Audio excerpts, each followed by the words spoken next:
Sabi dito, love you basher. Kumain ka ng lahat ng gusto ni F. Ano ba to? Bread and Milo muna. Hindi na.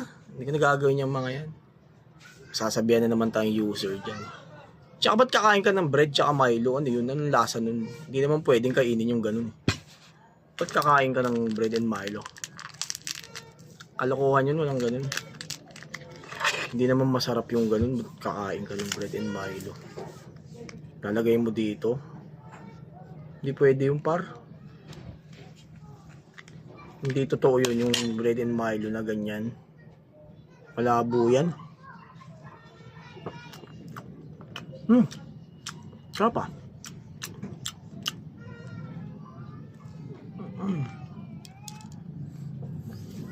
Sarap na ito ah. Nabili pa ako ng Milo sa baba.